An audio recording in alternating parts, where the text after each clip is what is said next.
ఇవాళ మన సంటి పిల్లలకు కడుపు నిండా ఈరోజు అన్నం తినిపిస్తున్నామంటే సన్న బియ్యం ఇవాళ పేదవాళ్లకు చేరినాయా లేదా ఒక్కసారి ఆలోచన చేయండి.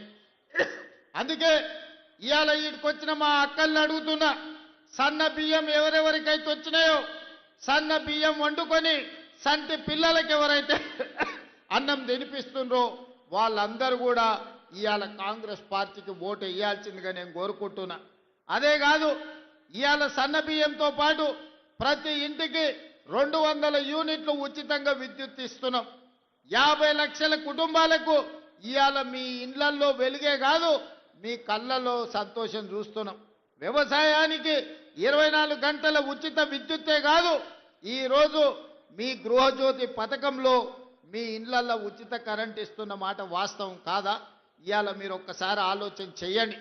అదేవిధంగా మిర్యాలగూడ అంటేనే దక్షిణాది దేశంలోనే, భారతదేశంలోనే కాదు ఆసియా ఖండంలోనే Miryalaguda rice bowl of Telangana, అత్యధికంగా వరి ఉత్పత్తి చేసే ప్రాంతం ఆసియా ఖండంలోనే ఉందంటే ఈ మిర్యాలగూడ ప్రాంతం కాదా? మీరు ఆలోచన చేయండి.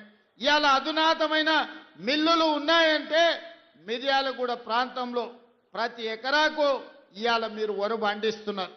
మరి ఆనాడు చంద్రశేఖరరావు గారు అన్నారు, మీరు వరి వేసుకుంటే ఉరి వేసుకున్నట్టే వరి వేసుకోకండి, వరి వేసుకుంటే రాష్ట్ర ప్రభుత్వం కొనదు, రాష్ట్ర ప్రభుత్వం వ్యాపారాలు చెయ్యదు, మాకు 7,000 కోట్ల రూపాయల నష్టం వచ్చింది, ఒడ్లు కొనేదే లేదని ఆనాటి ముఖ్యమంత్రి గారు మాట్లాడారు. మరి ఈనాడు మన ప్రభుత్వం వచ్చిన ఎంబడే పెద్దలు ఉత్తమ్ కుమార్ రెడ్డి గారి నేతృత్వంలో మీరు వరి పండించండి, సన్న ఒడ్లు పండించండి, గిట్టుబాటు ధరనే కాదు 500 రూపాయలు బోనస్ కూడా ఇచ్చి ఒడ్లు పండిస్తాము, ఒడ్లు పండించండి, చివరి గింజ వరకు కొంటామని బోనస్ 500 రూపాయలు ఇస్తున్నాం.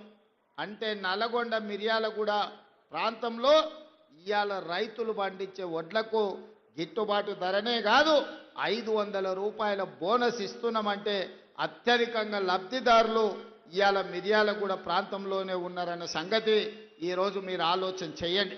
అదేవిధంగా రైతు రుణమాఫీ 25,35,000 మందికి 21,000 కోట్ల రూపాయల రైతు రుణమాఫీ చేసి రైతులను అప్పుల నుంచి విముక్తి కలిగించడమే కాకుండా రైతు భరోసా కార్యక్రమంలో భాగంగా ప్రతి ఎకరాకు 6,000 రూపాయలు, 9,000 కోట్ల రూపాయలు 9 రోజుల్లోనే మీ ఖాతాలో వేయడం జరిగింది. తొందరలోనే మళ్ళా 9,000 కోట్ల రూపాయలు రైతు భరోసా కార్యక్రమంలో భాగంగా మున్సిపల్ ఎన్నికలు ముగిసిన వెంటనే మీ ఖాతాలలో రైతు భరోసా నిధులు వేసే బాధ్యత రాష్ట్ర ప్రభుత్వం తీసుకుంటుంది. మొత్తానికి ఈ 2 ఏళ్లలో వ్యవసాయం కోసం, రైతుల కోసం దాదాపుగా 1,10,000 కోట్ల రూపాయలు దేశంలోనే అత్యధికంగా ఖర్చు పెట్టిన రాష్ట్రం తెలంగాణ రాష్ట్రం. రైతు సంక్షేమం